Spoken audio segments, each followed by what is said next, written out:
Look at them go. They're getting tired already. Yeah, tired already.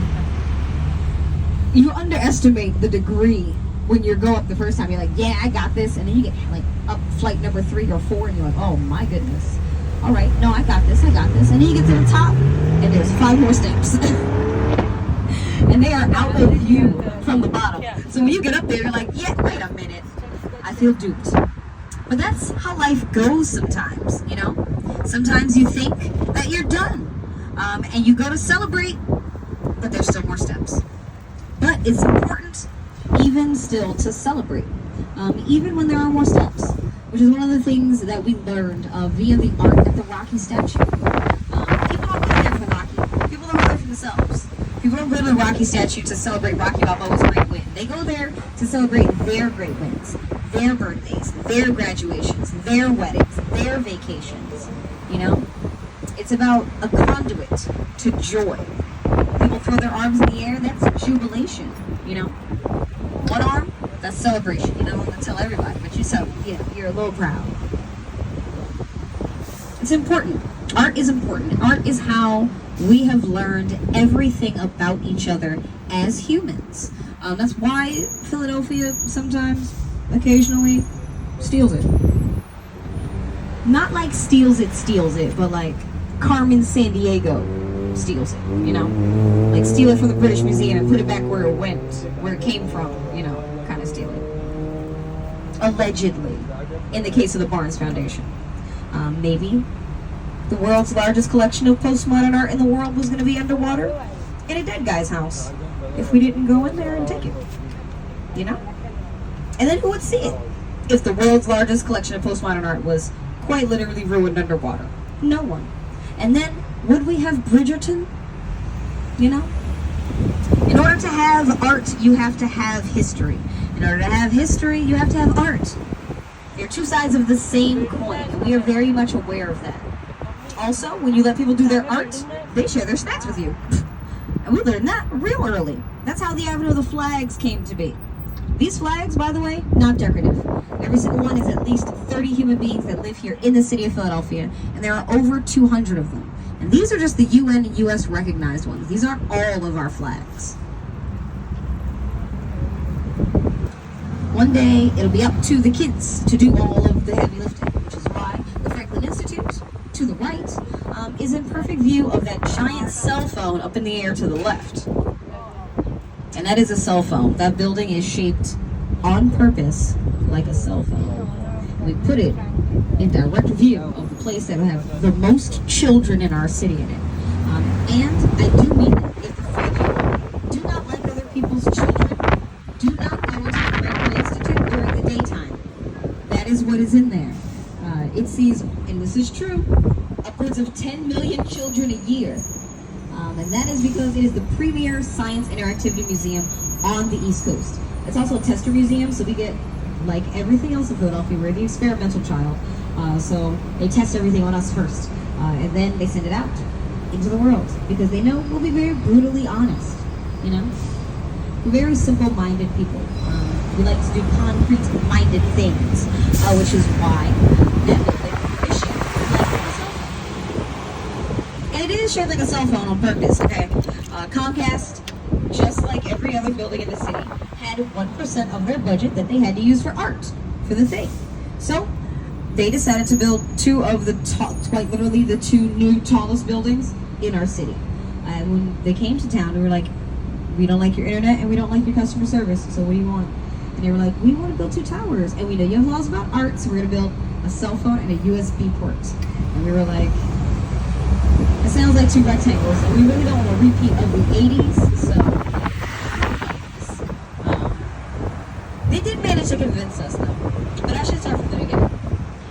The One for Art law came about after we tried the mural arts.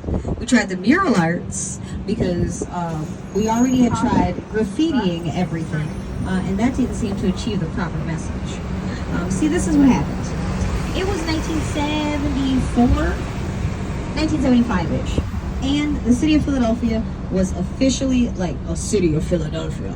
And we, as an official city with like 1 million people in it, we really really kind of needed like revenue. So Edmund Bacon, our city planner, built us a busy business center. However, that busy business center was taller than William Penn. And that was a weird problem for us because we were very much so minded. So building a building that was taller than the man who founded the city of Philadelphia was kind of like a cultural no-no, you know? I didn't really want to disrespect the man, you know? We put him on top of the building because he was a pacifist. And he founded this city. And from this city's founding, quite literally, America kind of sprang forward. If it wasn't for William Penn being the guy that he was, then the Penn Treaty wouldn't happen. And then Boston and Massachusetts and all of those other spaces would not be there either. So we didn't want to disrespect him. And also it was the biggest building in like the world. We were good. We were like, this is good. However, it was 1980 and the 1990s were right around the corner. Industrialization was happening across the East Coast and there was money to be spent.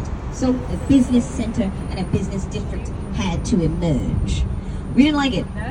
We didn't like it. We didn't like any of the buildings being busy business buildings. This is an art town. So the artists of the city did what they thought was right. They took all of the ugly brick buildings that were down here and they put art on them. However, it wasn't taken in the news cycle as Philadelphian artists industrialize, Philadelphian artists protest the industrialization of Center City with art. It was graffiti is everywhere. And we were like, that's not graffiti, that's art. But okay, what if we don't use spray paint, what if we use paint cans? And we start the mural arts division. How about that? So we did. If you look to the right, up in the air, right in front of Ruth's Chris Steakhouse, you'll see the very last mural in Center City. And that's because this big blue Empire State-esque building up ahead on our right that we'll see the reflection of to the left. To the left is my favorite view of her. Look at that. That's a good reflection. Again, you gotta trust me. Y'all don't live here. I live here. You have to trust me on this tour. I'm gonna give you the best views. That's my whole job. This monolith, though, to the right, Liberty One. She was the first building to be taller than William Penn's hat. And when she popped up, all of the little brick buildings popped up. And we were like, oh, gosh, no. So we graffitied them. And everyone was like, oh, no, crime. And we were like, no, art. Okay, never mind. So we did the murals instead. But as you just witnessed, as we walked or rode through that space, there are no murals on Center City West. There's one.